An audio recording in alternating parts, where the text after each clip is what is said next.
Welcome to the AI in Sales podcast. I'm your host, Victor Antonio.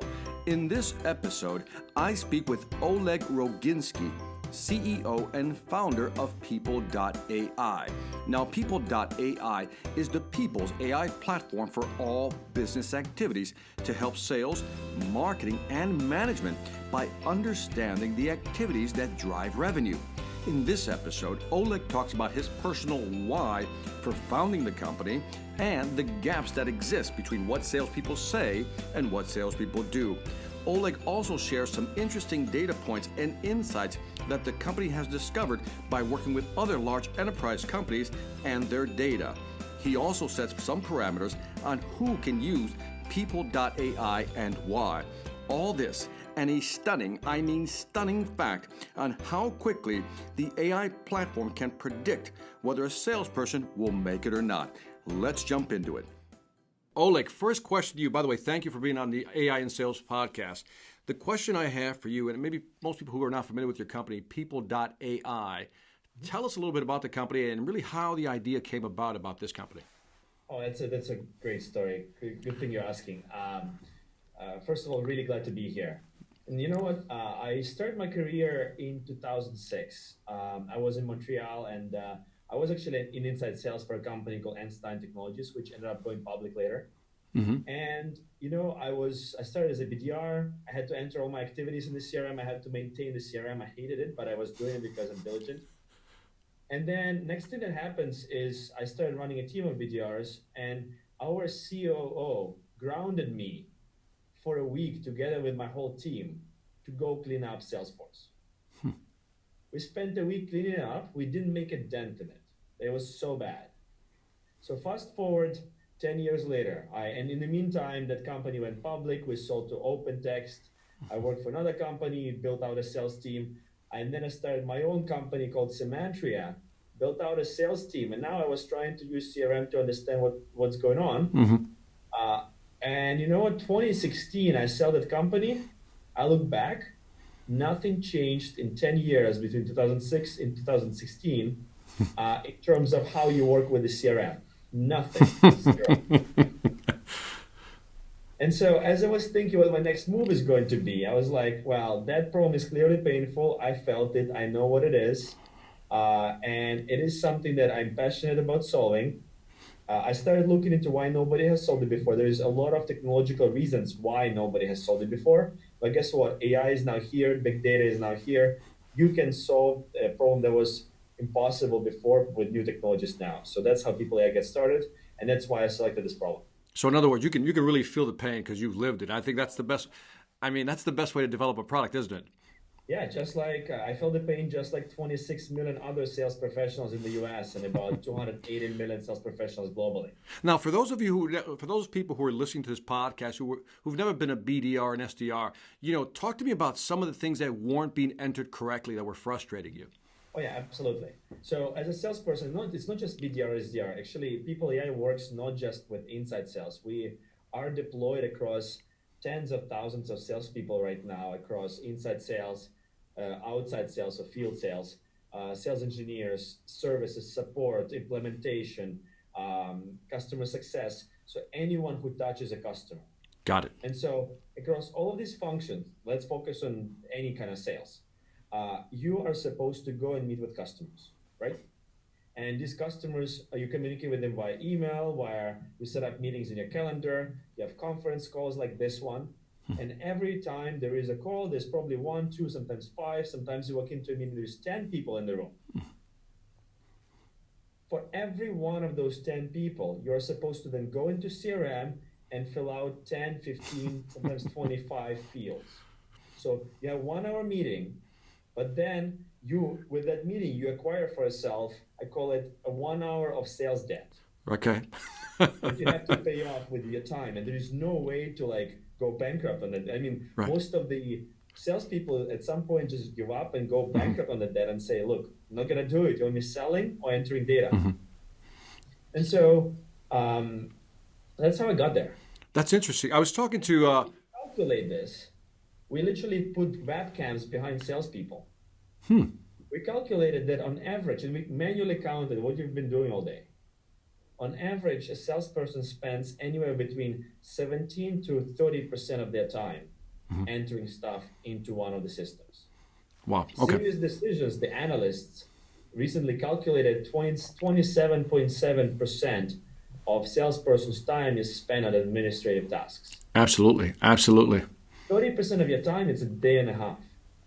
Right. I think that's actually being conservative. I think it's being conservative. I've seen studies that said, yeah. Every week, when you have something like Palo Alto Networks with 3,000 salespeople, that's almost 5,000 man days spent every week on stuff that's not value add. Yeah. And by the way, think of the data that did get into the system and the opportunity cost associated with losing some deals because the data didn't get into the system. Oh, yeah, absolutely. And then just losing deals, alignment between teams, understanding why you're losing, also making sure you're winning the right way. But also there is other costs to it that are pretty incredible. For example, training people. You're not creating breadcrumbs by which someone can get on board very quickly. Increasing the risk. Something happens with a salesperson. They get in a fight with the manager, walk out, or they get poached, or whatever it is. They leave. Guess what? Their Rolodex leaves with them. Those are the connections they use. You paid them hundreds of thousands of dollars to build over 5 years. All the knowledge about the account leaves with them. Literally every new salesperson that starts in a company, typically, why is sales ramp so long? 3, 6, 9 months? It's not because there's so much to learn. Typically, if you have 6 months to learn your product, something is wrong with your product. It's all about doing forensics on stuff that the previous guy or girl in these accounts had been doing, but didn't leave any notes about. No, by the way, the point you touch on, I wrote in my book, Sales Ex Machina, which talks about how AI is changing the world of selling. And in there I talk about how conversations are now the new assets for a corporation. And I think people don't get that. And what you just basically outlined is exactly what's in the book. That your speed to value, training somebody to get somebody quicker up to speed, has less to do with the products they have to learn and more to do with reestablishing, I love your phrase, the forensics, going in there, figuring out what's what, and then reconnecting, and then trying to get back into the customer, which is very tough. And then multiply that by the average tenure of a salesperson in Silicon Valley, which is now, what, 1 year? Is it? You would know better than I would. Something like that. 1 year and a half tops. And guess what? You spend 9 months out of those 18 months doing forensics. Yep. And then you do one run at one sales cycle, and then they shoot you because you didn't succeed. Yeah. Or like it's an, excuse me for the phrase, it's a crapshoot. Yeah. Yeah. It is a crapshoot. Yeah. I wanted to ask you this because I was introduced to you through Roy Ranani, the CEO over at Conversational. Super nice guy. And he said something that just kind of made my head spin. And I'm gonna give you the data point he gave me. Let me know what you think of it, because I think you're on the same page. He said that only 5% of the conversations salespeople have with clients actually make it into the CRM. Less. So you're saying less. Yeah. Wow. Less. We know it's less because when we deploy, we actually compare what's in your email, calendar, and phone and Chorus to what's in your CRM. Wow. And so people, Oleg, I want you to put some flavor on this one. Put some meat on this thing, because this is important, because I think there's something here. I know there's something here. And that is that these salespeople, let's talk about the outside salespeople, are going out, having these conversations. And I think your 1 to 10 analogy was fantastic. That they can't capture it. And as you said, they go into debt in terms of time because they don't have time to put all that in there. So what are some of the solutions out there? What are some of the thought processes to try to at least mitigate this and, improve that number? Well, first and foremost, you just should capture everything as electronic. All electronic communications should be absolutely captured. That's why Chorus and PeopleAI are such a good match together. Chorus is the best in the world at capturing conversations via voice, turning them into data, which we then pick up from them, but also get from email, from calendar, from chats, from other written communications, and turn it into, we capture it, we put it in the right place, but we also run a whole set of analytics and turn it into not just text, we turn it into context of why these conversations happened, what was the outcome, which competitors were mentioned, which products you're not upselling, are you saying the right thing, are you using the latest messaging? So all that stuff within one message, but also if you zoom out, How do you communicate as a pattern? Are you getting back to people in time? Are you talking to the right people? Are you talking to C-level executives? Or are you only doing director level sales, knowing that in your business, the chances of you getting a deal done with the director are zero? Like, nobody's tracking buying groups. Like, do I have the right set of people at the table on their side, but also on my side, the seller group? By the way, I love that thought. So let's pivot off of that one because I love that. In terms of identifying the right buying groups or the right buying clusters, how does PeopleAI just help salespeople really wrap their arms around the right people, identify those, and then work with marketing? Yeah. So we don't identify for you the right people who you don't know, but looking at the people who you have, who you're talking to, we stitch together all of the communications, identify who are the people you're talking to. We tell you, hey, look, you have these 4 people at the table. Typically, you also need a CIO here and director of security, and you don't have those 2 right now. Now go get them. Right. I love that. If I could help just clarify this for people listening, because this is exciting.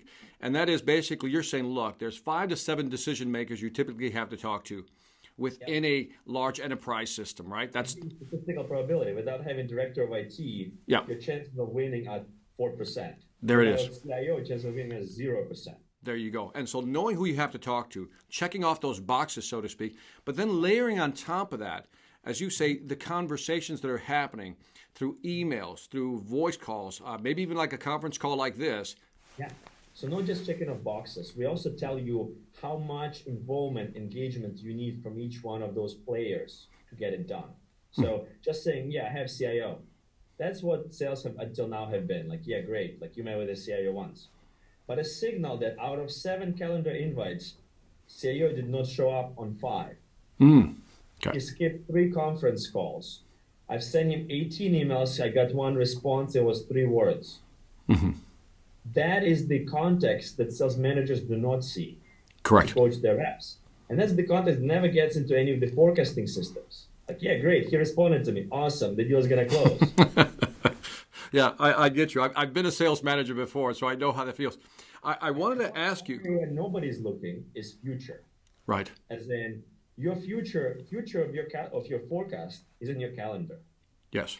Yeah. To get a CIO on your calendar, it better be 35, 40 days out if it's a mid-stage deal. Right. Now, you're going to a quarter is 90 days. You don't have a CIO at day 45, you probably won't have him this quarter. Yeah. Why are you forecasting the deal this quarter? Yeah. I was listening to an interview by a gentleman from Cogniance. This is on your YouTube page. And so for those of you who are listening, go check out People.AI on their YouTube page. I have several good interviews on there. And he said something, and I want to highlight what you just said about, I'll call them the buying signals that you get from your customers. And he said something, and I wanted you to maybe kind of clarify what he was saying. He says, he said his average reply time was down. He got his average reply down to a customer down to 8 hours. And he saw a 40% lift in conversion. Yeah. And then he made another statement where, and I think it was a second video, where somebody says, look, I look at the number of calls I make to get a meeting, and I know that I have to be at 15, not at 4. And if I'm having, let's say, actual meetings with these decision makers, I know I have to be at least 10 meetings every quarter as opposed to 3. These are some interesting signals. Add some clarification to what that means for people listening, because I think that's really interesting. Yeah, so let's start with the first one, Cogniance one, about that you reduce your response time to 8 hours. So you have your inbound lead flow. Inbound leads come in. Which lead is much more likely to convert? The one you call right away or the one you call in 3 weeks? Right away. So the time to respond is very, very important. And 8 hours is long. It should be 1 hour. It should be 10 minutes. Actually, it should be 5 to 10 minutes, really. Get it down to 5, you're great. Yeah.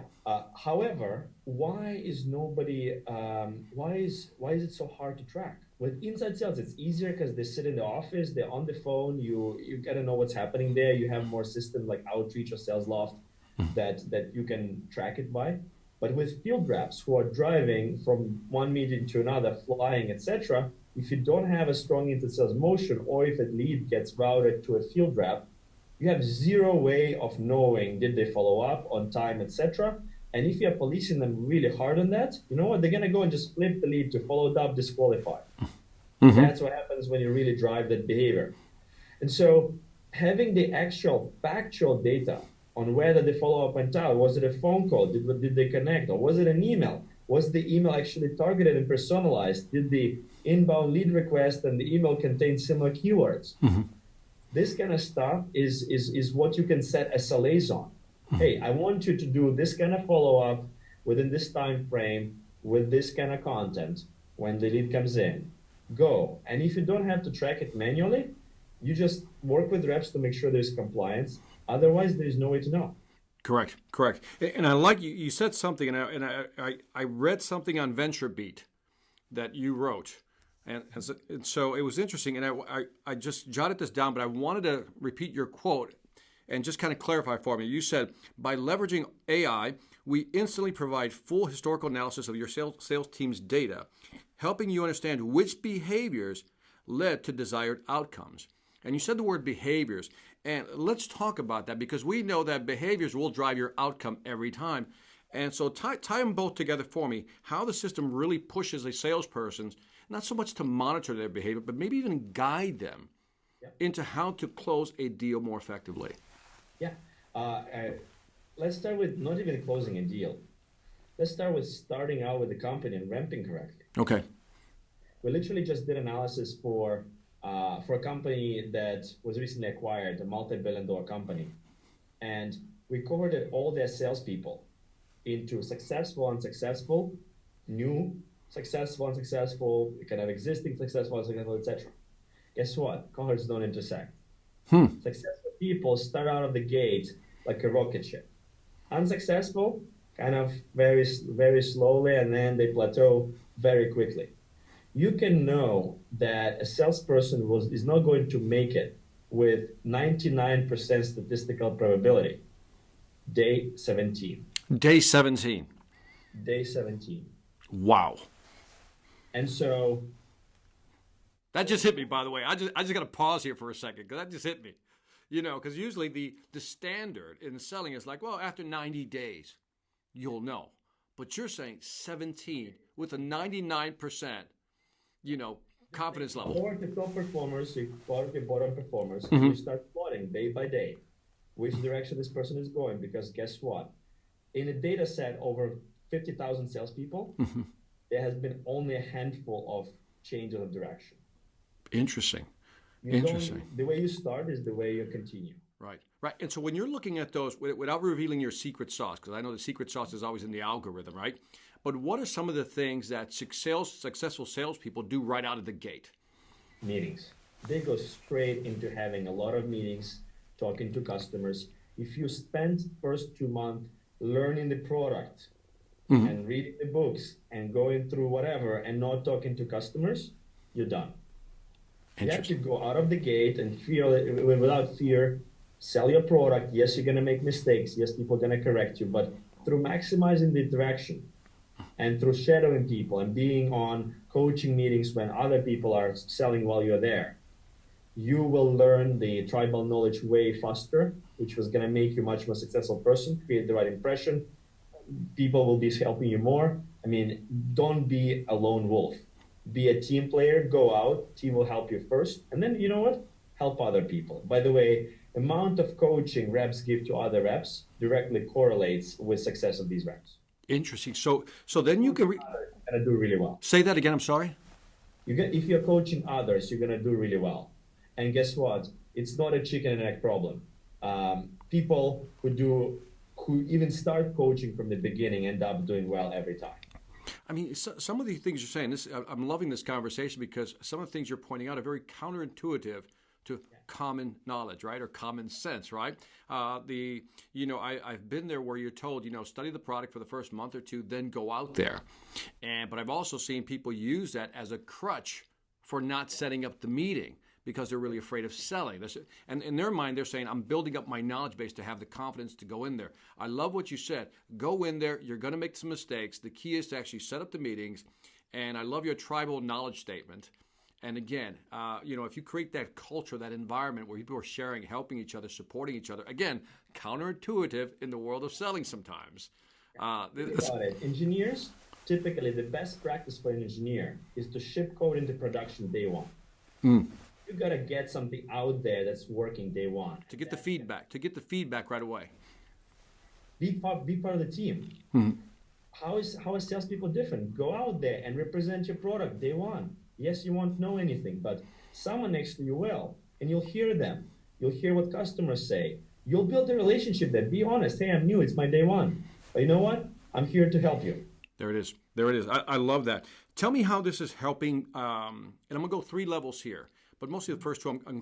Tell me how your AI system is really helping executives, the C-suite, make better decisions about their sales team or their marketing teams.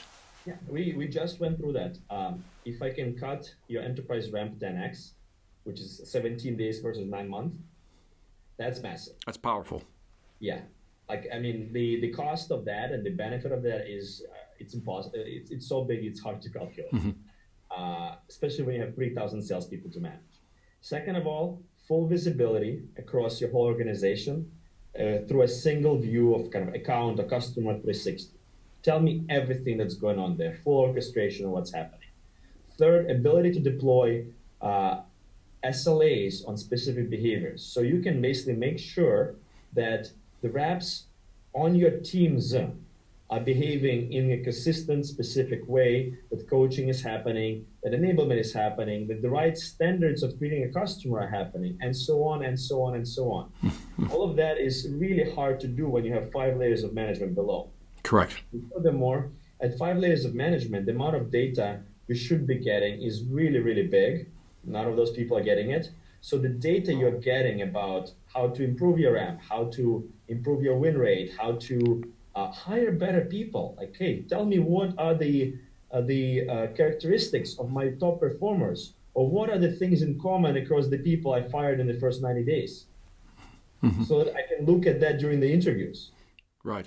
And by the way, what I love about that is I preach always, you got to quantify your value. Yeah. Don't put it up here. Quantify it. It either tell me how it's going to increase my revenue, reduce my costs, or expand my market share. Tie them to one of those 3, and we're good. And I mean, that's amazing what you're talking about, because if the data can help me do that, I can make better decisions as an executive. So that's executives on the sales side. And then I'll return to the marketing side. Then mid-level managers, DSMs, DSRs, whatever. For them, the interesting part is freeing up the time of their reps, and by the way, that's good for managers too. Like, press a button and get extra 30% capacity in your org without hiring anyone. That is pretty powerful. That's sweet. And then second of all, see how your team is doing. Coach with data, not with intuition. Typically, when you go into a meeting with your sales team, you spend an hour figuring out what are the problems, and you don't have the time to go fix those problems. When you see the behavioral patterns, when you see what's going on, you come in with identified problems so you can go and solve them. Correct. By the way, expand on that, Oleg. You just said something, and I know you're used to saying this, but I find it powerful. That coach with data, not intuition. Yeah. And I want people to hear that from you, because it's one of those things where, again, that's where we fall apart sometimes. Now you're bringing data to the table. Here's specifically your problem. And I also think, tell me if I'm wrong, is that when people know specifically what you're telling them, say, hey, here's the data, it'll not only help them more, but I think you as a manager get more credibility. Yeah, absolutely. And like, for example, at PeopleAI, we obviously use our own product. Everybody's activity data is visible to everybody. And so what you do is what you get. And so there's no kind of like, hey, I'm not doing well because leads are bad, or I have bad territory, I have bad accounts. Man, you're not doing enough. Like, look, if he can do 220 activities a day and you're doing 40, I'm sorry. Right. And if you guys started on the same day, like, very different thing. And yeah, no wonder he's closing $3 million this quarter and you're closing nothing. Yeah. If you're a small, by the way, you answered the second question. I was going to ask you about executives, managers, which you've answered, and then salespeople, those 3 levels. So well done, man. You covered it. For reps also, actually, the best reps really like it. Like, to be honest, we can tell, not look at the data. We don't need to see the attainment numbers to tell you who the best reps are when we deploy PeopleAI. And we don't even need to see activity. What we see is who is checking out others more. What do you mean by that? So in PeopleAI, you can see how, like, you can see how much activity the guy next to you did. Okay. If you open up those permissions. Obviously, some organizations choose not to. You know what? Best salespeople, before they leave work, they see how others did. Because they're competitive. Real salespeople are competitive. It's like a game to them. And don't leave until they're number one. Right. So you basically inherently you've gamified this thing. Yep. Inherently just doing that, just opening it up. You know what? In the end, everybody gets time back and makes more money.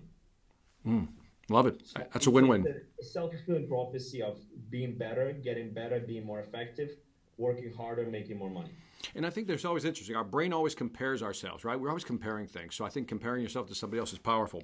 If, what companies can use your product and what companies can't use your product? I know it's a very general statement, but for those listening into this podcast, it might be a small business owner saying, I don't know, I got only 3 people. I don't know if I should use this. I mean, give me some parameters in terms of who should be using PeopleAI. Yeah, so there's actually a pretty hard limitation there. We need a ton of data to process for this to work. So companies with at least 500 employees are typically a good fit for us. Okay. Because typically you have 20% of your employees as salespeople. And so with those 20%, it's 100 reps. That's where the amount of data becomes enough for our AI to kick in. Okay. And how much data do they have to have? Do you have to have historical data, or they start tracking immediately? We go back historically and we start tracking immediately moving forward. But what we care about is volume of activity per day. Okay. And that volume becomes substantial enough for statistically correct answers at 100 reps. That's amazing. So by the way, congratulations. I wanted to congratulate you on your 30 million Series B funding. Well done. Well done. I'm sure that was. Very few people know this, but our partner at Andreessen Horowitz, Peter Levine, right, is actually teaching an enterprise sales class at Stanford, Stanford Graduate School of Business. Mm-hmm. And so when I came in to pitch him last February, turns out not only we went to the same university, me and him, Boston University, mm-hmm. but also his students dreamt up PeopleAI as the sales platform of the future in his classes. This is before you asked. Yeah, he literally pulled out homeworks where students collaborated on here's how the future of sales is going to look like, mm-hmm. which the only thing was missing is the name PeopleAI. Interesting. Well, I would think that'd be a great note to wrap up on. I want you to tell me what is the future of AI, but more specifically, PeopleAI. Give us a vision of where this is all going, because, we keep hearing the buzzword AI, machine learning, all this stuff. So, but where is it going? What's your vision? Where's this thing going? Yeah, of course. So, we started with salespeople. We already expanded across the whole revenue team. So anybody who touches a customer. But you know what we found out that roughly 40% of every knowledge worker's time is spent on data entry and non-value add tasks. And so what PeopleAI does, we are automating and freeing up the time that actually yesterday I was at a conference. We had our own customer advisory board yesterday. We had Frank Chen from Andreessen Horowitz, their in-house AI specialist, do a kind of keynote speech. And it's another statistic he provided, over 40% of every white-collar worker's time, knowledge worker's time, is spent on stuff that they shouldn't be spending time on. Mm-hmm. So kind of the mission of PeopleAI is to automate all the stupid, boring work. Right, the redundant tasks. It's not creating. It's taking information, like workers 100 years ago on assembly line were taking a piece from here and putting it here. Mm-hmm. Now robots do that. Right. We now have information workers, knowledge workers, taking a piece of information from here and putting it here. And so it's this exactly same revolution happening as what Henry Ford started in 1900s. And so having measured the time, we are seeing that we already have visibility into 40% of every knowledge worker's time, and 40% is 2 days extra a week. What if you had a 4-day weekend? Mm-hmm. Israel would be jealous. Yes, that would be great. Oleg, I could go on with you for a long time here. Thank you for your time. I really appreciate it. Thank you, and looking forward to seeing you again. Thank you.